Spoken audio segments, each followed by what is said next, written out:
오늘은 아시는 것처럼 종료주일입니다. 이 종료주일은 예수님께서 십자가를 지시기 위해 예루살렘으로 입성한 날을 기념하는 주일이지요.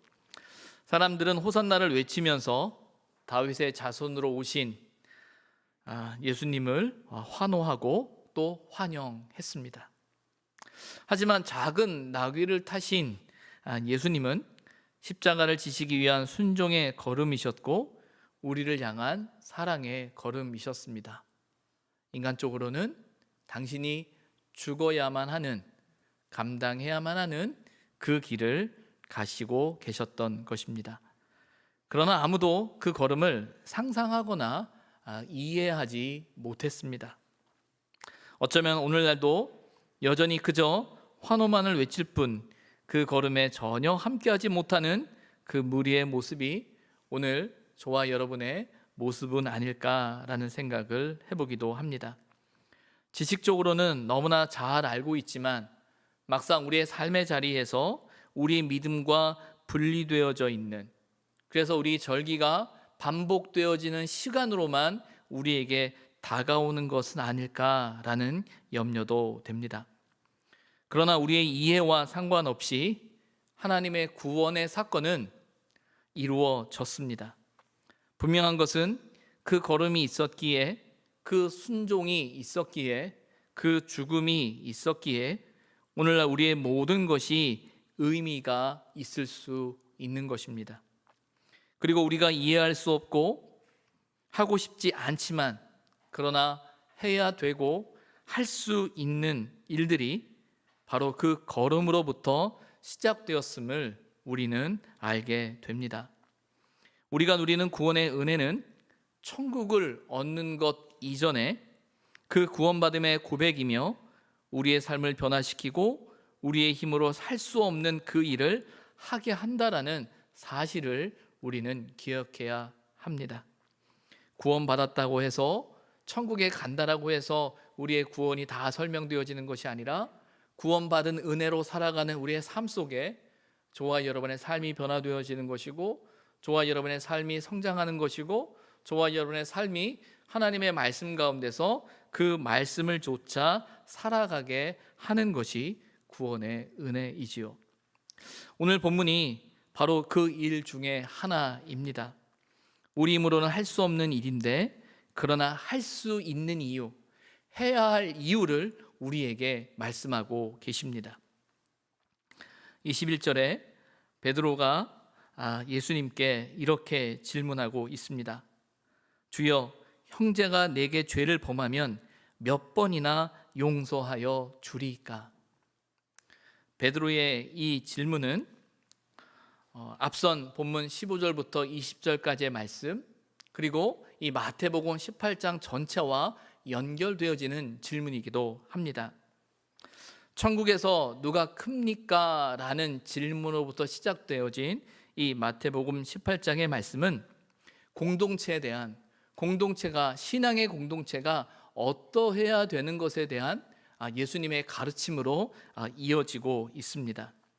베드로의 이 질문은 그 예수님의 가르침에 대한 이해를 자신의 말로 고백하고 있는 질문입니다.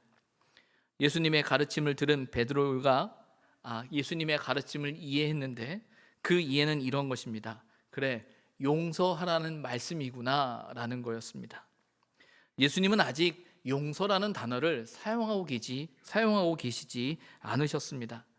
그러나 베드로는 예수님의 가르침을 용서라는 단어로 해석하고 적용하려고 하고 있는 것이죠. 우리가 하나님의 말씀을 듣는다라는 것, 하나님의 말씀을 깨닫는다라는 것은 그 말씀을 듣고 깨달음으로 말미암아 우리의 삶의 행동으로 이어져야 한다라는 겁니다. 베드로에게 있어서 용서라는 단어는 예수님의 가르침에 대한 그의 반응이고 그의 결단과도 같은 것이지요. 여기서 용서하다라는 이 단어의 의미는 어원은 이겁니다. 보내다 가게 하다라는 겁니다. 허락하는 거예요. 보내는 거고 가게 하는 거죠. 거기서부터 출발되어진 단어가 용서하다라는 거예요. 그래서 이 용서하다라는 단어의 의미 안에는 이제 탕감하다라는 뜻도 포함되어져 있음을 우리는 기억해야 합니다. 앞서 예수님께서 말씀하시는 것처럼 존중하고 서로 섬기고 무엇보다 형제를 얻기 위해서 우리가 용납해야 한다라는, 용서해야 된다라는 말씀으로 베드로는 이해하고 있는 겁니다. 그래서 용서하면 된다라는 것이지요, 용서하면 되는 것이지요 라고 베드로가 이야기하고 있는 거예요. 알겠습니다, 주님의 말씀이 그런 뜻인 줄 알겠는데 그러면 몇 번까지 해야 합니까? 라고 베드로가 묻습니다. 아마 몇 번까지 해야 합니까? 라는 이 질문을 하는 이유 중에 하나는 베드로도 그 공동체 안에서 겪었던 어떤 갈등이 있지 않았을까라는 생각이 듭니다. 이해하고 용납하고 수용하고 기다리지만 계속 반복되어지는 어떤 문제 앞에서 이걸 얼마나 참아야 되나, 얼마나 기다려야 되나, 몇 번이나 용서해야 되는가 라는 그런 고민이 그에게 있지 않았을까 생각이 듭니다. 그러면서 그가 질문과 함께 스스로 결정하면서 이렇게 대답하지요. 이렇게 말하지요. 7번까지 하오리까? 예수님, 7번까지 하면 되는 겁니까? 라고 말하고 있는 거예요. 당시 율법학자들의 전통에 의하면요, 가장 너그러운 모습은 3번의 용서라고 합니다. 3번까지 용서하는 것이 최선의 용서다라고 이야기했다라는 거예요. 이 사실을 알고 있는 베드로에게 있어서 그 기준의 2배가 넘는 7이라는 숫자를 말하고 있는 겁니다. 7이라는 숫자는 단지 숫자의 의미보다 그 숫자가 갖는 상징성이 있죠. 완전한, 완전수라는 의미를 가지고 있는 거예요. 그런 면에서 이는 내가 할 수 있는 나름의 최선의 숫자라는 겁니다. 제가 7번 용서하는 건 제가 최선을 다하는 겁니다 라는 의미에서 베드로가 이야기하고 있는 거죠. 제가 이만큼 하면, 이렇게 결단하고 행동하고 또 공동체 안에서 제가 이렇게 한다면 당신께 칭찬받을 수 있는 거지요? 이게 당신의 뜻이지요? 라는 그 질문을 베드로가 하고 있는 거예요. 그런데 예수님께로부터 돌아온 대답은 베드로의 상상과는 전혀 다른 대답이 돌아온 것이에요. 22절 말씀에 예수님께서 말씀하십니다. 내게 이르노니 7번뿐만 아니라 7번을 70번까지라도 할지니라. 7번씩 70번이라도 해야 한다라고 말씀하고 계시는 거예요. 분명히 말씀드린 것처럼 7이라는 숫자가 갖는 완전함, 7번 그렇게 한다라고 했을 때 내가 할 수 있는, 우리가 할 수 있는 최선의 숫자라고 그가 생각하는데 예수님의 대답은 그 7번씩 70번이라도 해야 한다라고 말씀하고 계신다라는 거예요. 이 말씀은 단지 횟수의 문제가 아니죠. 단지 숫자의 문제가 아니라는 사실을 우리는 알아야 합니다. 용서의 의미를 말씀하고 계시는데 용서가 무엇인가를 의미하는 것이 아니라 용서가 어디에서부터 어떻게 시작되어야 하는지에 대해서 말씀하길 원하신다라는 거예요. 사실은 우리의 힘으로는, 우리의 능력으로는 7번까지 용서하는 것도 쉽지 않을 겁니다. 뿐만 아니라 7번씩 70번까지 용서한다는 건 가히 불가능한 일일 거예요. 그럼에도 불구하고 이렇게 말씀하고 계시는 것은 그 용서가 우리로부터 우리의 의지와 우리의 성품과 우리의 인격과 우리의 노력으로부터 시작되어지는 것이 아니라 우리를 움직이는, 우리를 그렇게 하는 것이 다른 곳에 있다는 사실을 분명하게 알게 하시고 깨닫게 하고자 하시는 거죠. 나로부터 출발되는 것이 아니라 철저히 하나님으로부터 출발되어지는 것이다. 이렇게 말한다고 해서 그러면 용서하지 못하는 것은 내 책임이 아니라 하나님 책임입니까? 라는 질문을 하기 위한 말씀이 아니라는 거예요. 우리가 하나님의 은혜를 알고 하나님의 뜻을 알고 그 용서의 시작이, 출발이 어디인지 분명히 알 때, 깨닫게 될 때 우리가 그렇게 해야 하는 것이 당연한 일이다 라는 사실을 말씀하고 싶은 거죠. 무엇보다 하나님 앞에서 우리 자신을 깨달아야 한다라고 말씀하고 계시는 겁니다. 그런 의미에서 이어지는 23절부터 35절까지의 말씀은 바로 우리가 용서해야 하는 것, 우리가 용서한다라는 것이 어떤 이야기인지, 어떤 의미인지, 어디서부터 출발되어지는지 말씀하고 있는 비유의 이야기입니다. 23절은 이렇게 이야기하죠. 그러므로 천국은 그 종들과 결산하려 하던 어떤 임금과 같다라고 말씀하고 계세요. 여기서는 또 다른 천국의 비유를 말씀하고 계시는 겁니다. 그런데 천국의 비유라는 것은 천국의 내세적인 모습을 이야기하고 있는 것이 아니라 우리가 천국을 소망하고 하나님의 말씀을 의지하며 살아가는 천국 백성의 삶의 가치와 의미가 무엇인지, 그 신앙의 공동체의 모습이 무엇인지를 말씀하고 계시는 거예요. 그래서 그 천국을 이야기할 때 이렇게 이야기하죠. 종들과 결산하려 하던 어떤 임금과 같다. 종들과 결산하려던 어떤 임금과 같다라는 말은요, 우리가 하나님 앞에 설 때를 말하는 거예요. 말 그대로 우리 모두가 하나님 앞에 선다라는 거죠. 하나님 앞에서 결산할 날이 온다라는 거예요. 하나님 앞에서 우리 자신을 돌아보게 된다라는 겁니다. 그런데 오늘 본문에 하나님 앞에 선 한 사람이 등장하죠.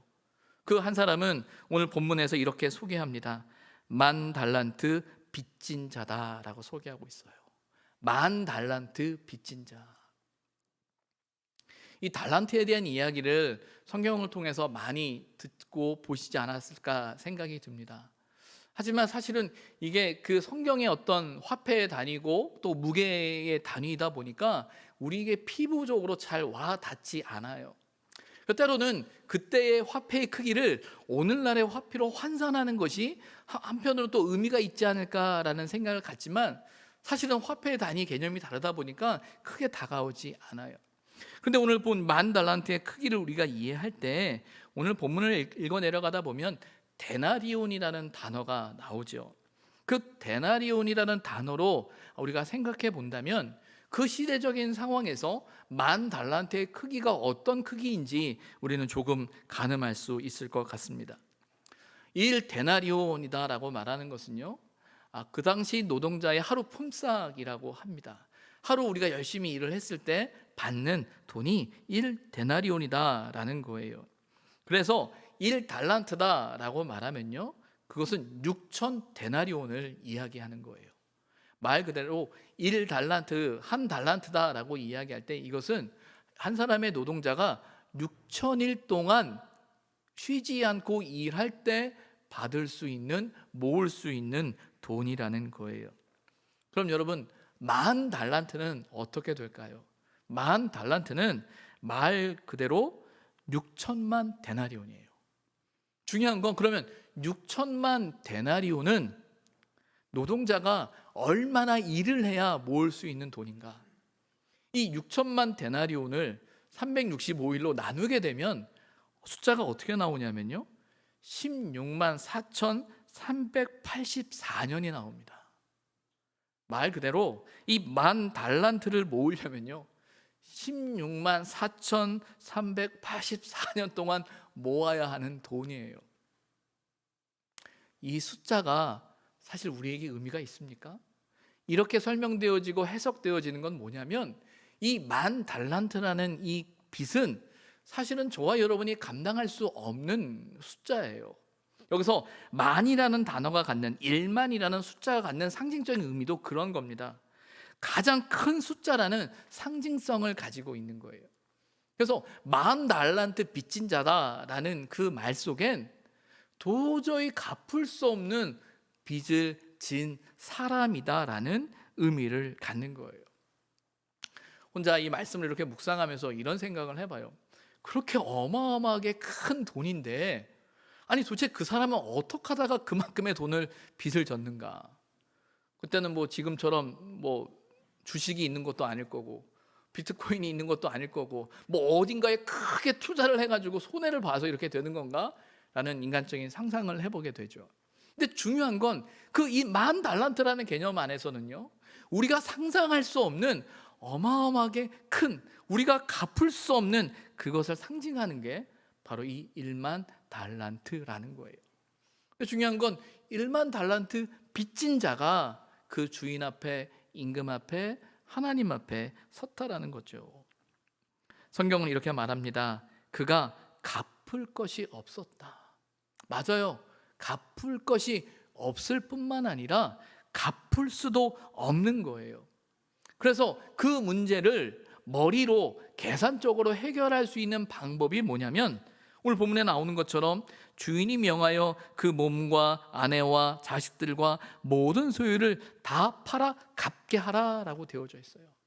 이 말은 내 몸을 팔고 가족을 팔고 모든 재산을 다 팔면 그러면 10,000달란트를 갚을 수 있다? 아니죠. 다 팔아도 다 갚을 수 없는 거예요.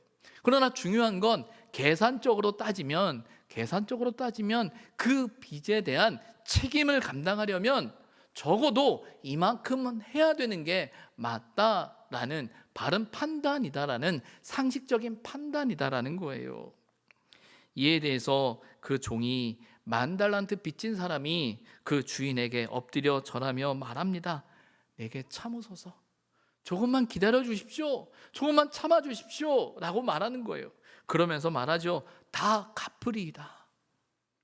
사실은 이 말은 거짓말이에요. 아니, 거짓말이기보다 할 수 없는 말이에요. 갚을 수 없는 말이에요. 그러나 그 상황 앞에서 그 10,000달란트 빚진 자가 할 수 있는 건 그 주인 앞에, 그 임금 앞에 참아 주십시오. 제가 어떻게든지 좀 해보겠습니다라고 말할 수밖에 없는 것이겠지요. 그 모습을 바라본 주인이 그를 불쌍히 여겼다라고 되어져 있어요. 여기서 불쌍히 여기다라는 단어가 갖는 의미는 동정심을 갖는 건데, 이 동정심을 갖는다라는 말의 어원은 그 동정심의 그 출발은 어디냐면 심장이라는 거예요. 내장이라는 거예요. 머리가 아니라 가슴이라는 거죠. 머리로는 그를 바라보면서 10,000달란트에 대한 문제를 해결하기 위해선 최소한이라도 그 자신의 몸을 팔 뿐만 아니라 가족을 다 팔고 모든 재산을 다 청산하는 것이 머리로서는 그렇게 해야 되는 게 마땅한 거예요. 근데 그 주인이 그 종을 바라보면서 바라보는 시선은 머리로 접근한 것이 아니라 가슴으로 접근했던 거죠. 그러면서 그를 불쌍히 여긴 겁니다. 그래서 그 주인의 선택은 그 빚을 탕감하여 주었다라고 이야기하고 있어요. 여기서 탕감이란 단어가 앞서도 말씀드린 것처럼 용서라는 단어와 같이 쓰이는 뜻이에요. 말 그대로 그 10,000달란트 빚진 사람을 용서한 거예요. 그를 불쌍히 여긴 거예요. 주인의 가슴으로 그를 품었던 거고, 그를 불쌍히 여겨서 그의 모든 빚을 탕감해 주었다라는 것이죠. 이런 이야기를 들을 때 정말 그 10,000달란트 빚진 사람이 얼마나 그 가슴이 뛸까, 얼마나 감사가 있을까, 얼마나 감격했을까라는 생각을 하게 되고, 또 그가 그렇게 탕감받은 어떤 그 감격에 그의 삶이 어떨까라는 기대를 갖게 되죠. 그런데 이어지는 28절부터 30절의 말씀엔 그 10,000달란트 탕감받은 사람의 모습을 이렇게 그리고 있어요. 28절에 보게 되면 그렇게 말하죠. 그 종이 나가서 자기에게 100데나리온 빚진 동료 한 사람을 만났다라고 되어져 있습니다. 여러분, 여기서 이 만났다라는 동사가 갖는 의미가 우연한 만남을 이야기할까요? 아니면 적극적인 만남을 이야기할까요? 이 적극적인 만남이라는 건 찾아가는 거고요, 우연한 만남이라는 건 나와서 가다가 그를 만났다라는 거예요. 예전에 교회 학교에서 이 말씀을 나누고 설교할 땐 제 생각엔 이런 느낌이었어요. 우연히 다 탕감을 받고 나오는 길에 우연히 그를 만났다라는 느낌, 이해였었거든요. 근데 이 말씀이 갖는, 이 동사가 갖는 뜻이 그냥 사람을 만나다, 영어로 말하면 미팅, 만나는 개념이 아니라 이 뜻의 의미는 파인딩, 발견하고 찾다라는 의미예요. 그러니까 말 그대로 지나가다가 만난 게 아니고요, 그를 찾아간 거예요. 그래서 뭐라고 설명하냐면 우연이기보다는 적극적으로 찾아 나서서 만났다라는 거죠.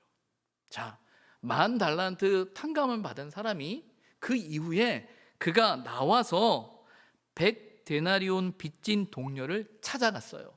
찾아가서 그를 만났어요. 왜 찾아갔을까요? 왜 만났을까요? 우리는 상식적으로 10,000달란트 빚을 탕감받은 사람이라는 그 탕감을 받은 사람이라는 상황과 사건 속에서 우리는 그에 대한 기대가 있어요. 그렇게 상상도 할 수 없는 돈을 탕감받았다라면 그가 100데나리온에 대해서 어떻게 할까? 여기서 100데나리온은 앞서 말씀드린 그 달란트와의 크기에 대한 비교를 말씀을 드렸죠. 여기서 말한다면 100일치의 품삯과 16만 4,384년과 비교되는 거예요. 말 그대로 비교할 수 없는 돈의 크기를 말하고 있는 겁니다. 그렇다면 그렇게 100데나리온 빚진 사람을 찾아간다라고 했을 때 저와 여러분의 기대 속에서, 우리의 기대 속에서는 그 만남은 그를 향해 그가 진 100데나리온을 탕감하기 위한 만남이지 않을까. 내가 40달란트를 탕감받았어. 당신이 나에게 빚진 100데나리온, 내가 이것도 내가 받은 은혜가 있는데 이 부분을 내가 탕감할게. 내가 잊을게. 당신도 이제 자유해도 돼 라고 말하기를 기대하는 게 우리의 마음이고 우리의 생각입니다. 그런데 이어지는 본문은 뭐라고 나옵니까? 붙들어 목을 잡고 이르되 빚을 갚으라 하매. 전혀 상상도 할 수 없는, 전혀 예상치 못한 행동이 그에게 나오고 있는 거예요. 어찌 보면 인간적인 생각으로 할 땐, 어떤 머리로만 생각할 땐 당연한 그의 선택이다라고 우리가 말할지도 모르겠어요. 내가 탕감받은 건 탕감받은 거고 내가 받아야 될 건 받아야지. 그게 우리의 계산이고 우리의 머리의 생각일지 모르겠습니다. 이 10,000달란트 빚진 사람의 모습이 바로 그런 모습이죠. 그는 당당히 자신의 권세를, 자신의 권리를 내세우고 있어요. 자기가 100데나리온을 받아야 한다라는 그 생각 때문에 그의 멱살을 잡고 그에게 빚을 내놓으라고, 갚으라고 강요하고 있는 모습이 오늘 본문에 그려지죠.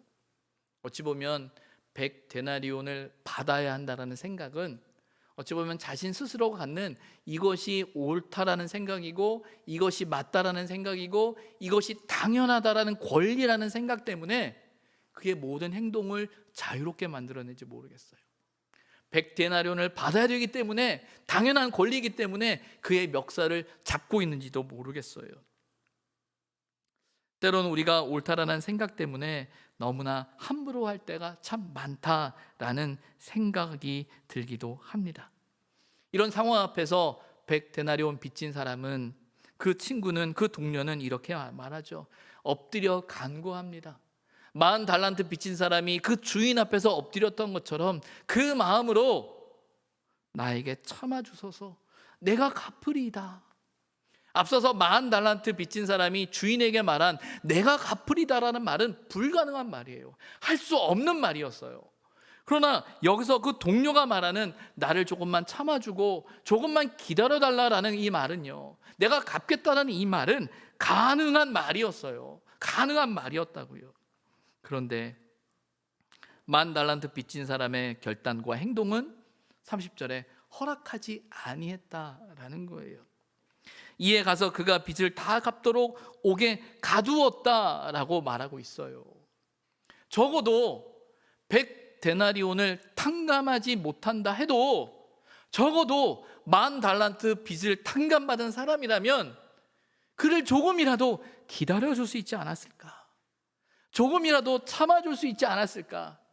얼마 전에 바로 그가 10,000달란트의 빚을 탕감받은 그 감격이, 그 은혜가, 그 감동이 있는데 어떻게 그가 그 동료에게, 그 친구에게 이렇게 할 수 있을까라는 생각을 하게 되죠. 이어지는 31절 이하의 말씀을 보게 되면 이 모든 상황을 주변에 있는 동료들이 보았다라고 되어져 있어요. 그리고 그 이야기를 다시금 주인에게 알렸다라고 되어져 있습니다. 32절에 보면 그 주인이 그 10,000달란트 빚진 사람을, 탕감받은 사람을 부릅니다. 그러면서 그에게 말하죠. 악한 종아라고 이야기를 하고 있어요. 앞서서 그 10,000달란트 빚진 사람을 바라보는 그 주인의 시선은 머리가 아닌 가슴으로 그를 바라보았어요. 불쌍히 여겼어요. 안타깝게 여겼어요. 그래서 그를 용서했다고요. 그를 탕감해 주었다고요. 그런데 이제 말하고 있는 그 주인의 시선은 그를 향해 악한 종이라고 이야기를 하고 있는 거예요. 내가 빌기에 내가 내 빚을 전부 탕감해 주었는데, 내가 너를 불쌍히 여겼는데, 너를 안타깝게 여겼는데, 그래서 모든 걸 탕감해 주었는데 어떻게 그럴 수 있냐라는 말이겠죠. 이어지는 33절에 이렇게 말합니다. 내가 너를 불쌍히 여긴 것 같이 너도 내 동료를 불쌍히 여김이 마땅하지 아니하냐. 주님이 말씀하시는 용서, 주님이 말씀하시는 그 탕감이라는, 오늘 본문에서 우리에게 이야기하고 있는 용서의 출발은 나로부터 시작되어지는 게 아니라 주인이 10,000달란트 빚진 자를 탕감했던 그 이야기처럼 하나님께서 우리를 긍휼히 여기고 불쌍히 여겼기 때문에 우리도 마땅히 불쌍히 여기는 것, 그를 안타깝게 여기는 것, 그에게 자비를 베푸는 것이 당연한 일이다라고 말씀하고 계시는 거예요. 용서가 무엇입니까? 용서라는 것은 하나님께 사랑을 받은, 하나님께 은혜를 입은, 말 그대로 10,000달란트 빚진 자와 같은 저와 여러분이 그 10,000달란트의 빚을 하나님의 사랑으로, 예수 그리스도의 피 흘리심으로 말미암아 탕감받은 존재인 우리가 다른 사람을 용서하는 것은, 다른 사람을 품는 것은, 공동체 안에서 서로를 이해하는 것은, 서로를 존중하는 것은, 서로를 섬기는 것은, 서로를 용납하는 것은, 서로를 사랑하는 것은, 서로를 용서하는 것은 은혜를 입은 사람으로서 당연한 일이다라고 말씀하고 계시는 거예요. 그러나 그 10,000달란트 빚진 사람의 모습엔 그 당연함이 없는 거죠. 그가 그 은혜를 너무나 쉽게 까먹었는지 모르겠어요. 아니면 그가 받아야 된다라는 100데나리온이 너무나 컸기 때문에, 너무 옳다라는 생각 때문에 내가 용서받았다라는 사실 자체를 순간 잊어버렸는지도 모르겠습니다. 주인은 노하여 그 빚을 다 갚도록 10,000달란트 빚진 사람을 다시금 오게 가두었다라고 하면서 이 이야기는 끝나죠. 이어지는 35절에 예수님은 이렇게 말합니다. 너희가 각각 마음으로부터 형제를 용서하지 아니하면 나의 하늘 아버지께서도 너희에게 이와 같이 하시리라. 여러분, 그래서 마음으로부터라는 말이 뭘까요? 이 마음으로부터라는 말이, 이 맥락 속에서, 본문 속에서 마음은 어떤 것이냐면 바로 10,000달란트를 탕감받은 은혜와 감사를 생각하는 그 마음이라는 거예요. 10,000달란트 빚진 사람이 그것을 탕감받았을 때 가졌던 그 마음, 그 감격, 그 은혜, 그로부터, 그 마음으로부터 형제를 용서해야 된다는 거죠. 이 말은 어떤 거겠어요? 너의 인격으로 용서해라, 너의 신앙으로 용서해라, 너의 믿음으로 용서해라 이전에 내가 받은 은혜, 내가 용서받았다는 그 사실, 내가 탕감받았다는 그 사실을 잊지 않고 그 마음으로 형제를, 공동체를 품어야 한다라고 이야기하고 있는 거예요. 불쌍히 여겨야 한다라는 거죠. 그렇지 않으면 나의 하늘 아버지께서도 너희에게 이와 같이 하시리라. 우리의 머리로, 우리의 생각으로 그를 판단하고 용서하는 것이 아니라 하나님께서도 당신의 머리가 아니라 당신의 가슴으로 우리를 품으신 것처럼 우리도 계산이 아닌 마음으로, 머리가 아닌 심장으로 형제를, 교우를, 공동체를 바라보아야 한다라고 말씀하고 계신다라는 거예요. 문제는 우리가 가슴보다 우리의 머리가 너무 빨리 작동한다라는 거예요. 우리 머리가 너무 좋은 거예요. 너무 계산이 빨리 돼요. 정확한 계산이 나온다라는 게 문제겠지요. 형제를 얻기 위해서 진심 어린 권고, 그리고 공동체의 간절한 기도만으로 끝나는 것이 아니라 용서라는 결단과 행동이 우리에게 필요하다라는 사실을 이야기하고 계시는 거예요. 그런데 우리는 권고를 합니다. 때로는 간절한 기도를 해요. 그런데 용서로 잘 이어지지가 않아요. 공동체를 위해 기도하는데, 교회를 위해서 기도한다라고 하는데 그 간절한 기도가 용서로 이어지지 않는다라는 거예요. 사실은 용서로 이어지지 않는다면 우리의 기도가 잘못된 것일 수도 있다라는 거예요. 왜 그럴까요? 내 마음이 용납이 안 되는 거예요. 아니, 우리의 생각이 머리에만 머물고 가슴으로 내려오지 않는 거죠.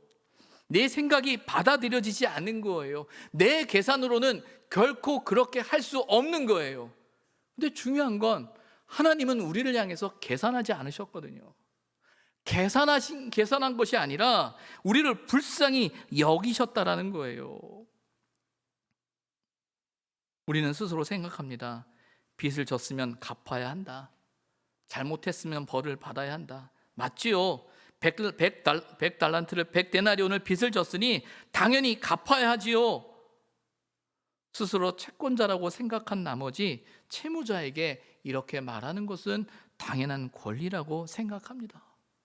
더 나아가선 때론 공동체를 위한 일이라고, 교회를 위한 일이라고 우리 스스로 그렇게 말하고 있는지도 모르죠. 그러나 안타깝게도 우리의 그 채권 의식이 나와 공동체를 망칠 수도 있다라는 겁니다. 왜냐하면 은혜를 잃어버렸기 때문이에요. 공동체를 움직이는 것은요, 공동체를 살게 하는 것은요, 계산이 아니라 하나님의 은혜입니다. 하나님의 은혜가 저와 여러분 안에 움직일 때 공동체가 살아날 수 있음을 우리는 기억해야 한다라는 거예요. 18장의 말씀은 공동체를 향한 주님의 말씀입니다. 예수 그리스도를 구주로 고백하는 믿음의 공동체 안에서 우리의 결단과 행동이 무엇이어야 하는가? 천국에서 누가 크냐라는 문제 이전에 공동체가 천국과 같기 위해서는 어떻게 해야 되느냐라는 주님의 말씀이라는 거예요. 서로를 향한 존중과 섬김, 한 사람도 잃지 않고자 하는 그런 마음, 그리고 그를 품고자 하기 위한 권고와 진심 어린 기도, 그리고 그 기도를 담아내는 우리의 용서가 필요한데 그 용서를 우리가 온전히 이루지 못하고 있는 거예요. 베드로는 말하죠. 용서해야 하는 것이다, 용납하는 것이 맞지요 라고 말하고 있는데 이 단어가 점점 저와 여러분에게 너무나 낯설게 느껴진다라는 것이죠. 이제 오늘 종려주일과 함께 고난주간이 시작되어집니다. 이번 고난주간은 이 낯선 십자가를 깊이 묵상하는 고난주간이 되었으면 좋겠습니다. 아마 여러분들은 본당에 들어오면서 처음 보는 십자가 앞에서 많이 낯설게 느껴지지 않을까라는 생각을 하시리라 생각이 듭니다. 늘 이 자리에 서 있던 십자가를 저와 여러분은 기억하고 있지요. 제가 이 십자가를 목사님들과 함께 이곳에 두면서 참 낯설게 느껴지는 게 사실입니다.